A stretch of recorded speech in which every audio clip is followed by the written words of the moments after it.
하나님의 뜻은 예수 그리스도의 복음이 예루살렘과 온 유대와 사마리아의 지경을 넘어서서 땅끝까지 전파되어 열방이 하나님의 본래의 창조 목적을 회복하도록 하는 것이었습니다.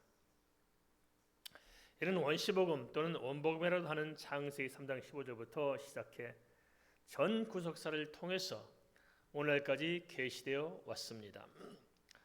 한데 당시 이스라엘 민족은 예수님께서 오시기 전 400년 동안의 영적인 암흑기를 거쳐오면서 율법주의화되고 이스라엘 민족의 선민의식에 토대한 민족 종교를 할 수 있는 유대교로 전락하게 되었습니다.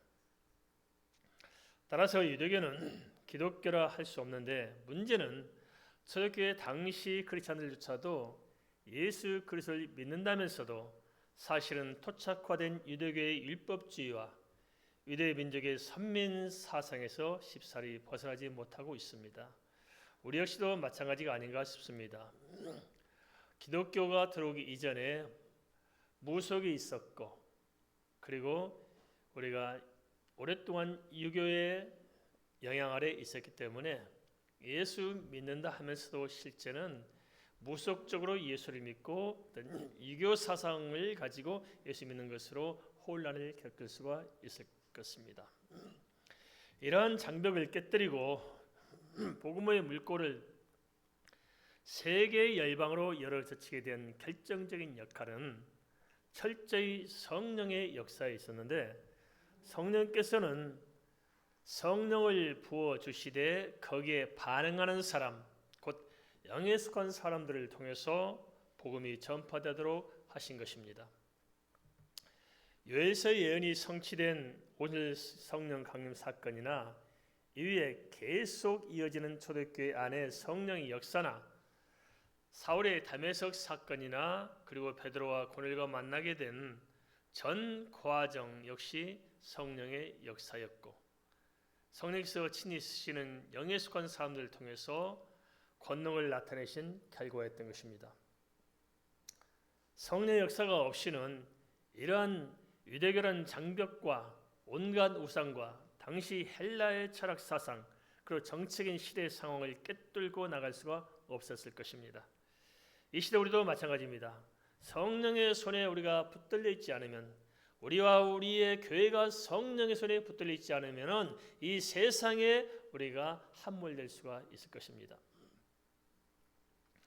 그러면 누가 영에 속한 사람이고 누가 육에 속한 사람일까요? 로마서 8장 5절 6절 우리가 잘 아는 말씀은 이렇게 기록하고 있습니다. 육신을 따른 자는 육신의 일을 영을 따른 자는 영의 일을 생각하나니 육신의 생각은 사망이요 영의 생각은 생명과 평안이니라. 로마서 8장 5절 6절은 육신의 일을 생각하지 않고 영의 일을 생각하는 사람들이 영에 속한 사람이라고 말씀하고 있습니다. 다시 언급하자면 육신에 속한 욕망보다도 영에 속한 소명, 하나님의 일들을 생각하며 살아가는 사람들이 바로 영에 속한 사람이라는 것입니다. 중요한 것은 우선순위입니다. 우리가 내 육신의 일들을 우선하고 살고 있습니까? 아니면 영의 일을 우선해서 살고 있습니까? 무엇이 우리 삶을 이끌어가고 있느냐 하는 것입니다. 이런 사람들에게 하나님께서는 범사의 때를 따라 돕는 은혜를 더하실 뿐만 아니라 정말 영에 속한 그런 사람들을 통해서 결과적으로 하나님 나라의 일들을 위해 한 생애를 귀하게 쓰임받도록 하실 줄 믿습니다. 성령께서는 성령 음성을 들을 줄 아는 사람, 바로 이런 영에 속한 사람들을 통해서 하신 일을 나타냄으로써 하나님의 지혜와 권능을 드러내시고 예수 그리스도의 복음이 오늘 우리에게까지 전해지도록 하신 것입니다. 우리는 어떻습니까? 우리 속에 성령이 역사하는 부분이 있습니까? 우리 삶 속에 성령이 역사하는 부분이 있습니까? 정말 내가 아는 성령의 은혜와 내가 경험한 성령의 특별한 은혜는 무엇입니까? 그러면 성령께서는 영에 속한 사람들을 구체적으로 어떻게 인도해 가신 것일까요? 사도행전 10장 17절에서 20절은 이렇게 보여주고 있습니다. 함께 읽겠습니다. 사도행전 10장 17절에서 20절입니다. 베드로가 본 바 환상이 무슨 뜻인지 속으로 의아해하더니 마침 고넬료가 보낸 사람들이 시몬의 집을 찾아 문 밖에서 불러 묻되 베드로라는 시몬이 여기 유숙하느냐 하거늘 베드로가 그 환상에 대하여 생각할 때에 성령께서 그에게 말씀하시되 두 사람이 너를 찾으니 일어나 내려가 의심하지 말고 함께 가라 내가 그들을 보내었느니라 하시니 성령의 역사는 다양하게 나타나는데 당시 베드로는 환상을 통해서 전 구속사를 이끌어 가신 하나님의 세밀한 말씀을 받았습니다. 어떻게 이런 일이 가능할 수 있을까요? 아모스 3장 7절은 이렇게 말씀하고 있습니다. 저 여호와께서는 자기의 비밀을 그 종 선지자들에게 보이지 아니하시고는 결코 행하심이 없으시니라. 성령 안에서는 우리가 일상적으로 이해할 수 없는 깊은 교통함이 있는 것입니다. 그저 이 세상 복만 달라고 기도하는 그 수준을 넘어서서 영예를 생각하며 성령에 붙들려 우리가 살아가게 된다면 하나님께 은혜 받고 인정받고 귀한 일에 쓰임받는 기적 같은 일들이 나타날 것이고 그뿐 아니라 이 세상에서도 의미 있고 가치 있고 보람 있는 삶 곧 주 안에서 부족함이 없이 형통하며 창대하며 왕성한 삶을 살게 되지 않겠습니까? 육신에 속한 자리에서 따라서 우리는 영에 속한 자리로 우리가 좀 탈바꿈할 필요가 있습니다. 뭔가 영적인 고도를 좀 높여가야지 않겠습니까? 우리가 그러지 못하고 그냥 이 세상에 짓눌리고 악한 영에 짓눌려 산다면은 우리는 어느 쪽으로도 은혜를 누리지 못하고 편안한 삶이 아니라 오히려 고달픈 삶에 시달릴 것입니다.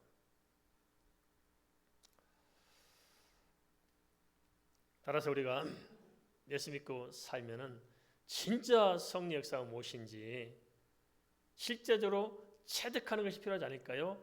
매일매일 삶 속에서 성령의 역사가 무엇인가를 알고 살아가는 그런 삶이 돼야 우리가 살아가는데 뭔가 좀 역동성이 있지 않겠습니까? 물론 베드로는 그 당시에 환상이 무엇을 의미하는지 명확히 알지는 못했던 것 같습니다. 하지만 고넬료가 하나님의 말씀을 따라 보낸 사람들이 도착하는 순간 베드로는 성령께서 환상 중에 보이셨던 장면들이 무엇을 의미하는지 깨달아 알 수 있게 되었습니다. 성령께서는 베드로에게 두 사람이 너를 찾으니 일어나 내려가 의심하지 말고 함께 가라고 말씀하시면서 구체적인 행동 지침까지 세밀하게 말씀해 주셨습니다.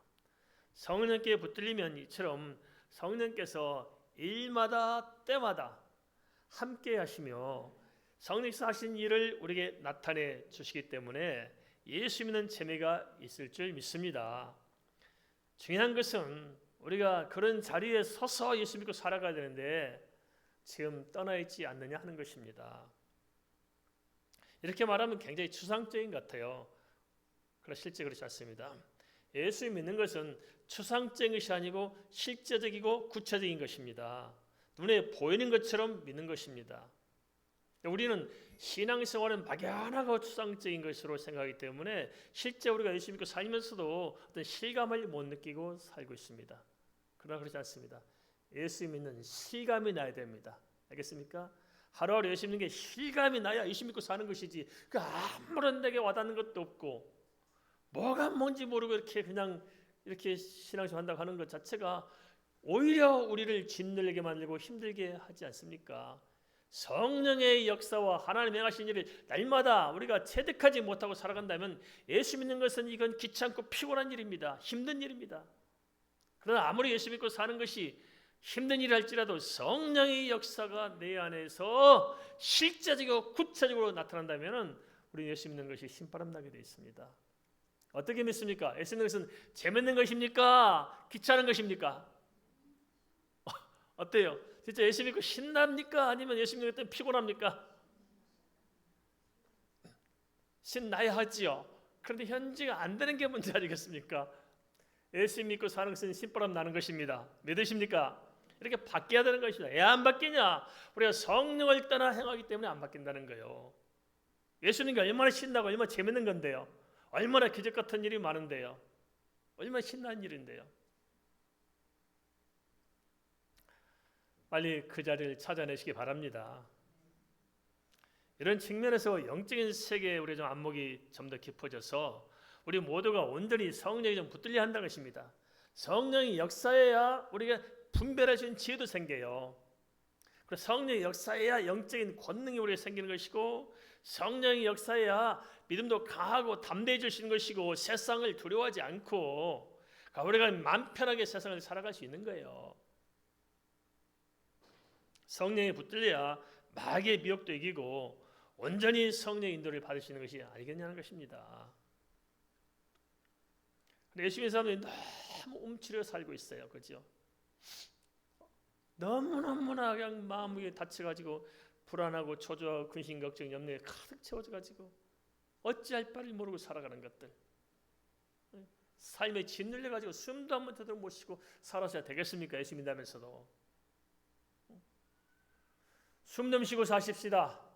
할렐루야. 숨 좀 쉬세요. 숨 좀.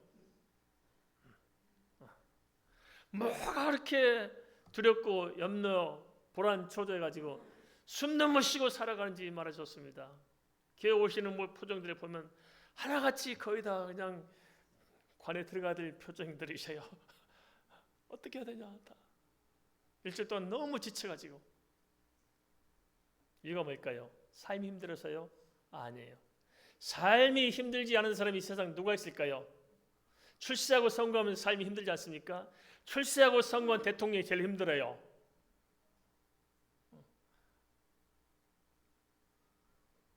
어떤 사람은 또 할 일이 없으니까 실업자니까 뭐 편하다고 그러는데 아닌 것 같아요. 일 없고 실업자에서 더 바쁘다고 그러더라고요. 더 피곤해도 또 안 피곤하지 않아요.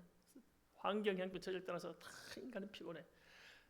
그럼 환경 때문에 피곤하느냐? 아니라는 거예요. 그 삶을 이겨낼 수 있는 에너지가 우리 속에 없다는 거예요. 그렇지 않습니까? 에너지가 넘쳐야 되는데 에너지가 빠져 있어요. 그 에너지가 뭐냐? 예수 믿는 사람의 에너지는 성령인 것입니다. 믿습니까? 성령 받으면 내 속에 에너지가 폭발적으로 일어나게 되어 있다는 것입니다. 성령으로 충만한 삶을 살면 기적이 있습니다. 기도가 응답됩니다. 분별이 생깁니다. 하나님의 인도를 받습니다. 권세와 능력이 있어서 세상을 이기며 살 수 있는 것이고, 성령으로 충만하면 두려움이 사라지고 불안, 염려, 초조가 사라지게 되어 있다는 것입니다. 믿으십니까? 믿음대로 될 줄 믿습니다. 따라서 우리는 어떤 경우든지 성령이 내 안에서 소멸되지 않도록 해야 됩니다. 성령이 소멸되면 세상 사는 것이 정말 답답해지게 되어 있습니다. 어떻게 살고 계십니까? 내 힘과 내 능력, 내 지혜를 믿고 살고 계십니까? 그의 하나님의 절대적인 은혜를 믿고 성령의 의지에 살고 있습니까? 삶의 방식을 바꿔야 됩니다.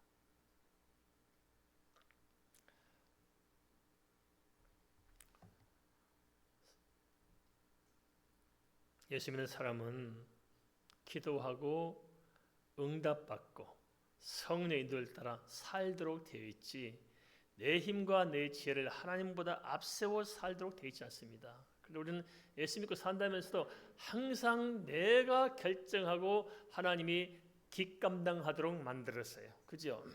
하나님을 비서관으로 체험하고 살고 싶어 하십니다. 그죠? 하나님이 나의 주인이에요? 나의 비서예요? 대부분 다 보면 하나님이 비서실장이에요. 그죠? 일은 다 저질러놓고 주여 이게 좀 알아서 좀 처리해 주세요. 이게 우리 육신을 의지하고 사는 것이지 성령 의지하고 사는 것이 아닙니다.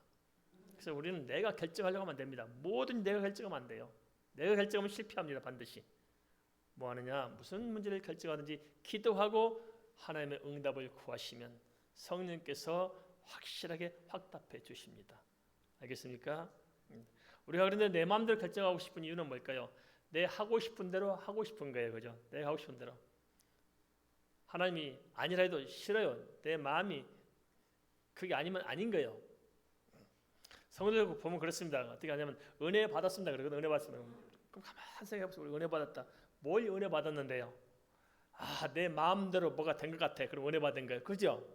그건 은혜가 아닙니다. 성령 충만 받기 바랍니다.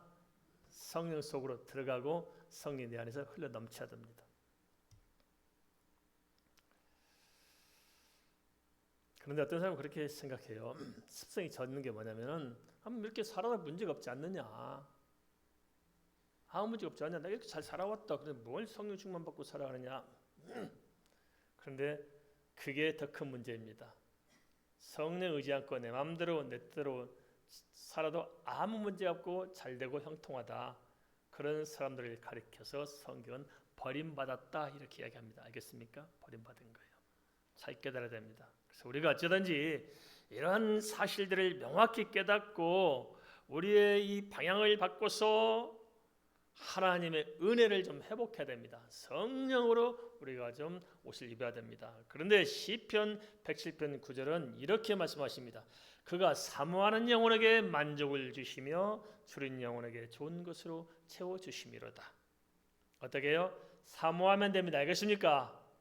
조승환 집사님, 성령 받으면 조승환 집사님 가정이 바뀌고 조승환 집사님 사업이 바뀌고 장래가 바뀔 줄 믿습니다. 할렐루야. 예. 사랑합니다. 예, 감사합니다. 저도 그 맛에 삽니다. 고맙습니다.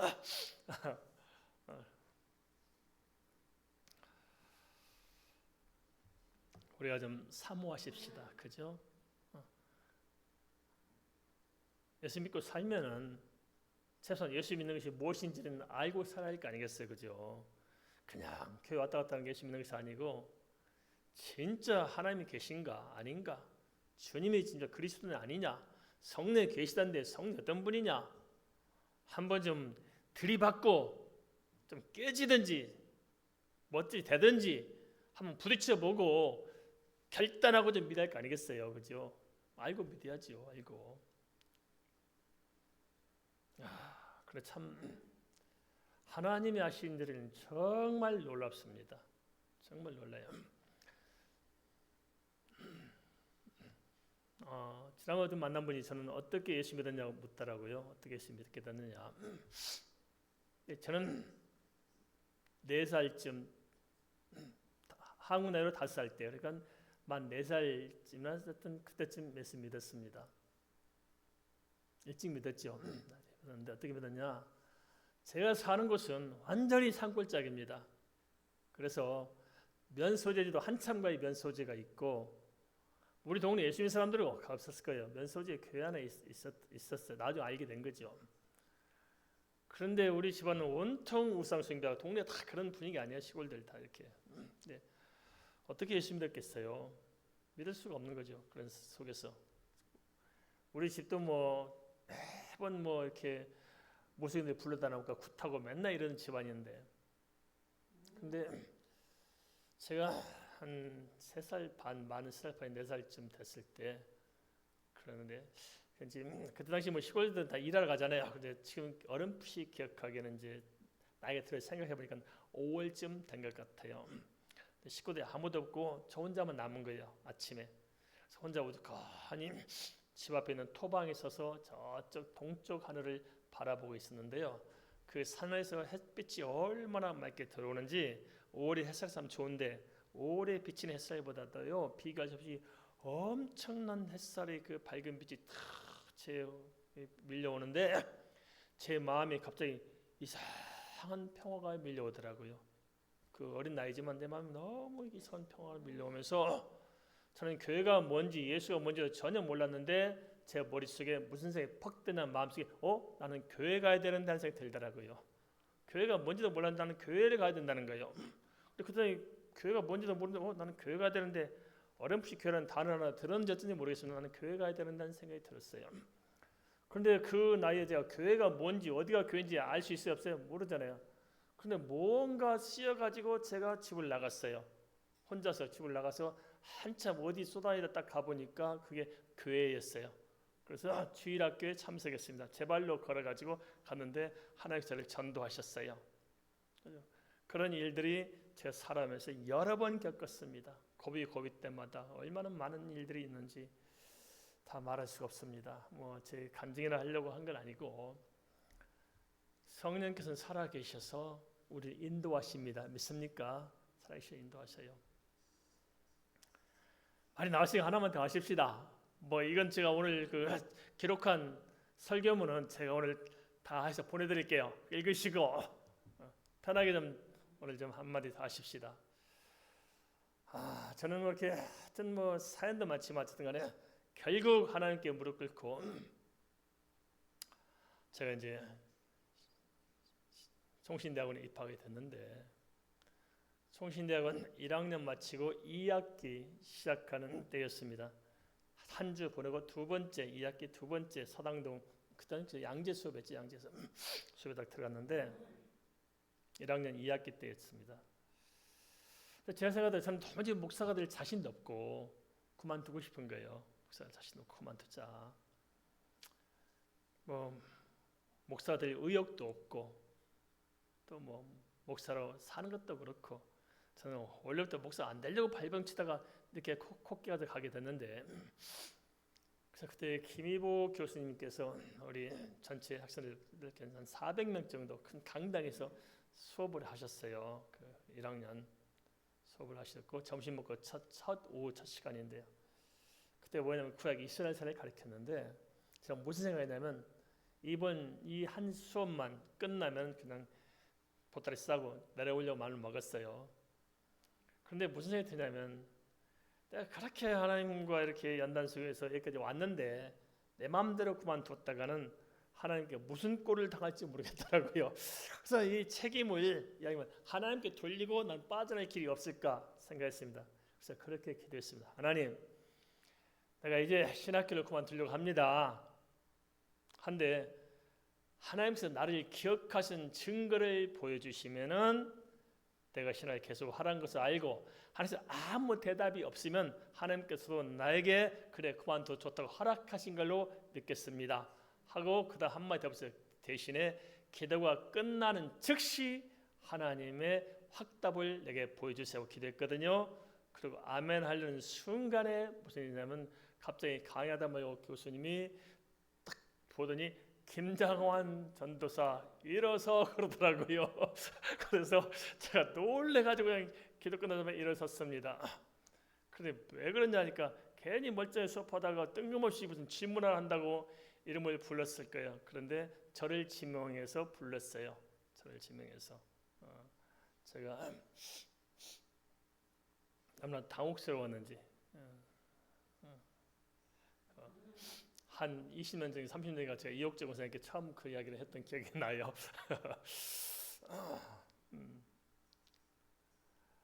그런데 성경에 보면 야곱아 이스라엘아 야곱을 기억한 하나의 방편이 뭐예요? 이름을 불러주시죠.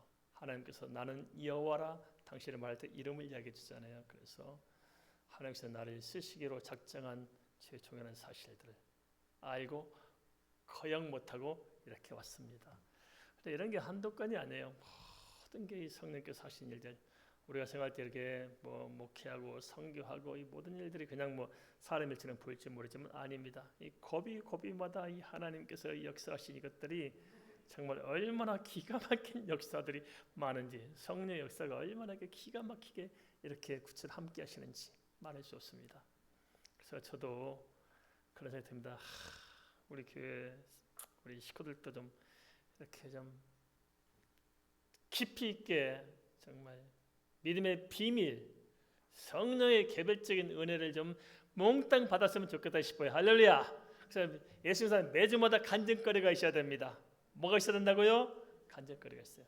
어떻게 내가 살아왔던 일주일 동안 말씀을 통해서든지 기도를 통해서든지 찬양을 통해서 어떻게든지 어떤 걸 통해서든지 내가 매주마다 내 가슴 벅찬 감동이 우리 삶 속에 있어야 예수 믿는 재미가 있는 거지.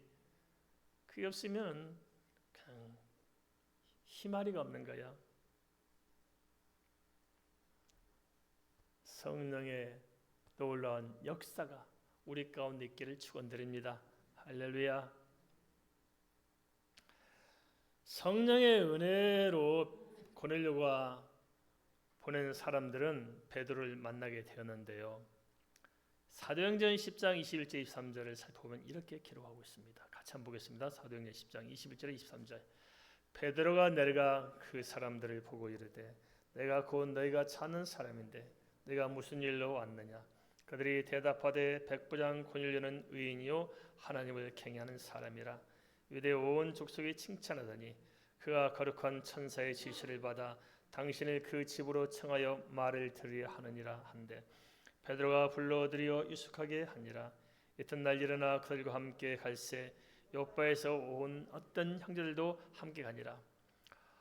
이렇게 해서 성령님께서는 베드로와 고넬료의 만남을 주선해 삼위 하나님의 계획대로 열방 성도를 위해 또 다른 문을 열어 가셨습니다. 한 대에서 주목해 볼 점이 있습니다. 그것은 양에 속한 사람은 다른 사람의 눈에 어떻게 비춰질까 하는 것입니다. 성령과 깊이 동행하다 보면 당연히 사람 눈에도 그런 모습이 드러나게 되는 것이 아니겠습니까? 물론 우리가 사람 눈에 잘 보게 사는 것은 아닐 것입니다. 하지만은 그 난로가 불이 붙어 있는 거 아닌가는 열기를 보면 알 수 있듯이 우리가 진짜 성령을 품고 사는 사람인가 아닌가 하는 것을 주변 사람들 알아요 몰라요? 알게 돼 있다는 거예요. 그래서 잘 생각해 봅시다. 그럼 내가 성령에 붙은 사람인가 아닌가 그걸 알 수 있는 게 있다는 거예요. 한번 보십시다. 어떤 거냐? 사도행전 10장 21절에서 23절에 고넬료와 함께 살아가는 사람이 비춰진 고넬료에 대해서 이렇게 말하고 있습니다. 베드로 앞에 우리가 섬기는 고넬료는 이런 사람이라고 지금 소개하는 것이 나오는데 첫째 뭐냐? 첫째는 백부장 고넬료는 의인이었다는 것입니다. 어떤 사람이라고요? 의인이었다는 것입니다. 백부장은 오늘로 말하면 영광급 장교였습니다. 그래서 갑질개나 할 수 있는 사람인데 갑질을 하지 않았다는 것입니다. 그런 자신의 권력을 가지고 내세워서 사람들을 불의하게 대하지 않고 오히려 자신이 가진 것을 통해서 사람들을 섬길 수 있는 의로운 사람이었다는 것입니다. 참 그래서 참 그런 것 같습니다. 이렇게 우리가 성들도 권력도 좀 있고 명예도 있고 돈도 있으면 얼마나 좋을까요? 이걸 선하게 쓰면 얼마나 아름다워요, 그죠? 그리고 잘못 쓰면 얼마나 사람을 추악하게 만들어요. 근데 고넬료는 자신이 가지고 있는 그러한 모든 걸 통해서 선하게 풀어낼 줄 아는 사람이기 때문에 사람들이 볼 때는 의인이라고 했던 것입니다. 둘째, 그는 하나님을 경외한 사람이라는 것입니다. 누가 봐도 신실한 크리스찬이었기 때문에 그는 진짜로 하나님을 경외한 사람이라고 인정받고 있었던 것입니다. 어떻습니까? 우리는 우리 주변 사람들이 우리를 대할 때 진짜 하나님의 사람을 인정할 수 있을까요? 어떤 사람은 저한테 전화가 온 적 있어요. 우리 예전 이야기입니다만 교회 나온 세 가족이에요. 세 가족. 그런데 그 세 가족을 전도했던 사람이 돈을 500만 원을 꿨어요. 그 양반이 전도한 목적은 영혼 때문에 전도한 것이 아니라 어떻게 교회에다 붙여놓고 해서 돈 끌려 했는지 어떻게 모르겠어요. 나온 그래서 500원을 꿨는데 그러면 자기가 전도한 사람에게 실족하지 않도록 빨리 갚아야 하잖아요. 돈이 있음에도 안 갚아요. 그리고 나중에는 이상한 현상이 벌어졌어요. 전도하는 사람은 교회 안 나고 전도해서 교회 온 새 가족은 열심히 나와요. 이유가 뭘까요? 전도한 사람은 돈 갚기 싫으니까 교회 안 나오고 이 새 가족은 돈 받으러 교회 오는 거 돈 받으러.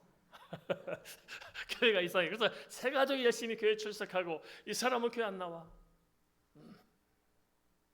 근데 이런 게 극단적인 일이지만 이런 일이 얼마나 많습니까? 우리가 예수 믿는 사람들이 얼마나 욕먹고 살아요. 그래서 처신을 차려야 됩니다.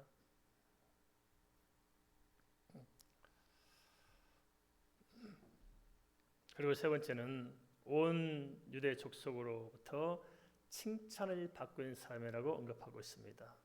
어느 민족 출신이든 살아가는 공동체 속에서 고넬료는 칭찬을 받고 있었음을 말씀하고 있습니다.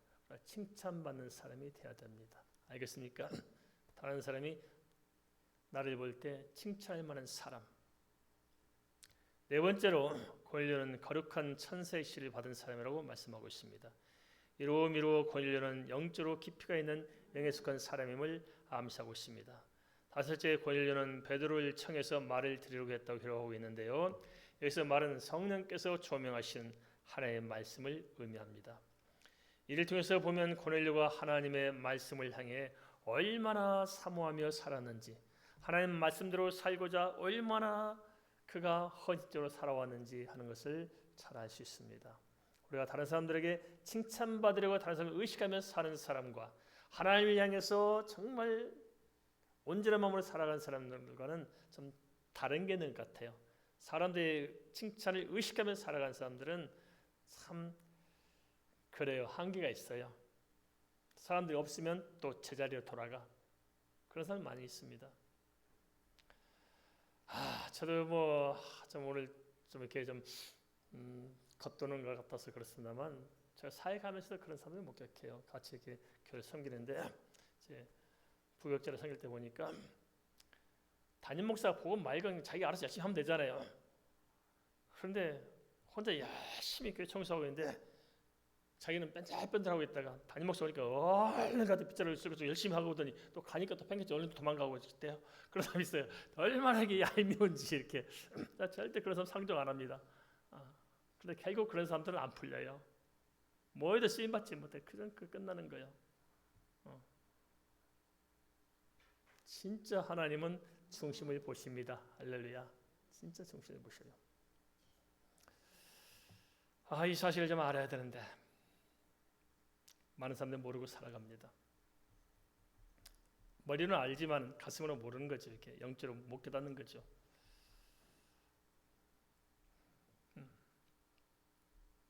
가까이 사는 사람들에게 고넬료는 신실한 하나님의 사람, 곧 영에 속한 사람으로 비춰졌음을 알 수 있습니다. 우리는 하나님과 다른 사람 앞에 어떤 모습으로 비춰지고 있을까요? 그 사람이 어떤 사람이 하는 것은 몇 가지를 살펴보면 알 수 있습니다. 첫째는 하는 말을 들어보면 알 수 있지 않나 싶습니다. 그저 가장 손쉽게 알 수 있는 것이 그 사람이 하는 말을 들어보면 알 수가 있습니다. 말은 그 사람의 총체적인 인격을 담고 있기 때문입니다. 우리가 말을 신중에 신중을 기하도록 잘해야 됩니다. 그 사람의 모습이 말을 통해서 드러나지만 또한 말이 그 사람을 만들어갈 수 있기 때문입니다. 말을 잘 보면 그 사람을 알 수 있습니다. 둘째는 사람을 대하는 태도입니다. 다른 사람을 어떻게 대하는가, 그 사람의 태도를 보면 그 사람을 알 수가 있습니다. 사람들이 조금만 뭐가 있으면 괜히 목에 힘주고 다른 사람들을 우습게 보는 참 모자란 인간들이 너무 많은 것 같습니다. 이 사회도 너무 많아요. 그런데 고넬료는 그렇지 않았어요. 자기가 가진 권위로 계급으로 사람을 대한 것이 아니고 한 명의 인간과 인간끼리 만나서 그를 대할 수 있는, 참 멋있잖아요. 그죠? 셋째, 호주머니를 보면 알 수 있습니다. 돈의 씀씀이를 보면 그 사람을 알 수 있다는 것입니다. 돈을 함부로 쓰는 사람도 있겠지만 또 인색한 사람도 있고, 그러나 써야 할 곳을 알고 정확히 쓰고 아껴야 할 곳을 알고 아끼고 하는 그런 돈의 씀씀이를 봐도 그 사람을 알 수 있다는 것입니다. 넷째는 시간을 어떻게 쓰는가 하는 것을 보면 알 수 있을 것입니다. 시간을 악한 일에 낭비하는 사람과 선한 일에 활용할 줄 아는 사람은 삶의 폭과 깊이가 달릴 수밖에 없을 것입니다. 다섯째, 크리스찬으로서 우리는 예배하고 기도하는 모습을 보면 그 사람을 알 수가 있습니다. 하나님 앞에 성실하지 못하면 사람에게도 성실할 수 없을 것이고 자기가 하는 일에도 성실할 수 없을 것입니다. 고넬을 통해서 성경은 진정으로 하나님께 속한 영적인 사람은 어떤 사람인가를 잘 보여주고 있고, 하나님의 전 구속사에서 이런 사람이 어떻게 쓰임받고 있는가 하는 것을 잘 조명해주고 있습니다. 오늘은 이렇게 좀 겉돌아서 몇 가지 좀 더 예상치 못한 얘기를 하다 보니까 좀 시간이 좀 다 돼서 나머지 말씀을 전하지 못합니다. 나머지 말씀은 문자로 카톡으로 이렇게 올리도록 하겠습니다. 한 가지만 좀 말씀하고 마치고자 합니다. 우리 예수 믿는 것에 대해서 한번 깊이 한번 조명할 필요가 있습니다. 예수 믿는 것에 대해서 우리는 예수 믿고 산다는데 자칫하면 우리가 이 개념적인 생각을 붙들고 살 수가 있어요. 그죠? 사실 그 개념. 그런데 나는 살아가면서도 별로 이렇게 내가 예수를 깊이 만나본 적도 없고 은혜를 받아본 적도 없고 그냥 이렇게 살아가는 거예요. 그러다 보니까 진짜 본질적인 것을 통해서 내가 이렇게 깊이 있게 어떤 신앙생활을 해나가는 것이 아니고 비본질적인 것에 의해서 자꾸 이렇게 요동할 수 있습니다. 깊이 한번 들어와 보지도 못하고 문 밖에 서서 지성소가 아니고 그냥 성전 뜰 바깥에서 우리 맴도는 신앙. 우리는 이 한계를 못 벗어납니다. 그걸 바꾸는 것이 뭐냐? 성령의 불을 받아야 됩니다. 알겠습니까? 성령의 불을 받아야 돼요. 어떻게 불을 받느냐? 사모하는 자의 심령을 만족케 하신다고 하셨으니까 한번 작심하고 한번 부딪혀 보십시다. 그죠? 최소한 우리가 예수 믿고 산다면 진짜 하나님 계신지 안 계신지 만나봐야 되는 것이고 진짜 예수를 만나봐야 되는 것이고 그리고 성령이 계신지 안 계신지 내가 부딪혀봐야 되지 않겠습니까? 한번 부딪혀 보십시다. 이번 주에 끝장을 한번 보십시다. 할렐루야! 끝장을 보십시다. 우리 강경현 권사님, 강경영 권사님, 강경식 권사님 동생인 성환이가 있어서 성환이가 참 사랑했던 형제 성환이가 암으로 세상을 떠났어요. 그런데 그가 청년 때 늘 모일 때마다 하던 이야기가 늘 가슴에 남아 있어요. 뭐냐, 목사님, 진짜 하나님 계세요? 그러거든요. 왜 뭐라, 목사님 진짜 하나님 계신가요? 자꾸 저한테 묻습니다. 그래서 그렇습니다. 그래, 계신지 안 계신지 한번 네가 만나봐라. 네가 만나면 될 거 아니겠느냐? 그래서 하나님을 진짜 한번 기도하고 해서 만나보라 해서 둘이 암 관련 생활 떠나기 전에 둘이 기도원에 가서 금식 기도했어요. 그 암 걸린 사람 붙들고 참도 왜 그런 생각 하는지 모르겠어요. 어차피 뭐 죽건 살건 간에 하나님께서 달렸으니까 어느 쪽에 해보고 인생의 결정 내자 했을지 몰라요. 어차피 뭐 우리 죽는데 뭐 막판에 결단 내리고 어느 쪽이든지 살려주면 살려주고 데려가면 데려가고 어차피 죽을 인생 한번 부딪혀버려서 저도 21일 그때 금식기도 안 하고 지금 소갈머리 다 빠진 게 그때 금식해서 소갈머리 빠지고 그 친구 20일 금식했더니 저한테 그래, 목사님 왜 자기 다 나은 것 같아요. 제가 아닌데 그 20일 금식기도 하더니 저는 죽겠는데 거기 힘이 더 난대요. 그래서 자기는 일주일에 금식기도 더 하겠다는 거라고. 참 안 걸린 사람이 어떻게 된 게 참 희한해. 저는 죽겠는데 그건 더 하겠다는 거. 목사님 먼저 가세요. 그래서 저는 20일 마치고 왔는데 금식기 더 했어요. 그런데 성환 형제가 죽을 때 그 첫 교회의 누님 강경영 권사님 이에 강경식 권사님 그 당시 우리 교회 계셨는데 진주 내려가기 전에 그분이 이제 임종을 보셨던 거예요. 성환이가 세상을 떠날 때 손을 탁 뭔가를 보고 있더래요. 딱 보면서 세상을 떠나더라는 거예요. 뭘 봤을까요? 하나님을 봤겠죠. 하나님을 봤어. 참 그 하나님을 찾으니까 하나님이 결국 인생을 마감하는 자리에서 하나님이 보여준 걸 탁 손을 들고 좋아가지고 이렇게 하고 인생을 끝냈어요. 멋있죠? 후회함이 없겠죠. 그가 비록 암 걸려 살았지만은 후회함이 없어. 잘 살았다. 잘 살았어. 저는 늘 이런 생각이 듭니다. 목회하면서 설교단 설 때마다 하나님 오늘 내가 끝장을 보겠습니다. 끝장을 보겠다. 내가 하면 어찌하지 오늘 하나님 아버지 확실하게 다 예수 다 만나고 그냥 내가 만난 예수를 다 만나고 끝장을 보겠습니다. 하나님 그런 생각을 가지고 하나님 설교단에 섭니다. 오늘 좀 끝장을 좀 봅시다. 그래서 믿는다면 좀 예수를 만나고 좀 믿어야지 않겠습니까? 안 그렇습니까? 만나고 믿어야지. 맨날 우리가 성령 찾았는데 개념밖에 없어요. 그죠? 진짜 성령이 계신지 안 계신지 좀 내가 부딪혀보고 결판 내고 나서 믿어야 하지 않겠습니까? 그래야 내 인생이 뭐 좀 감동이 있든 뭐든 그런 거지. 그런데 결론적으로 보면 진짜 하나님은 살아계시고 주님은 우리의 그리스도시고 성령은 분명히 살아 역사하십니다. 문제는 뭐냐? 우리가 그 자리에 가지 않는 거예요. 알겠습니까? 한번 이 여름이 가기 전에 이 한 주가 가기 전에 한번 성령을 만나봅시다. 오순절 성령의 역사가 있기 때문에 베드로가 제자들이 확 달라지잖아요. 그죠? 완전히 변화받잖아요. 우리도 그런 폭발적인 강력한 성령의 은혜가 있기를 주의 이름으로 축원을 드립니다. 우리 말씀 함께 기도하겠습니다.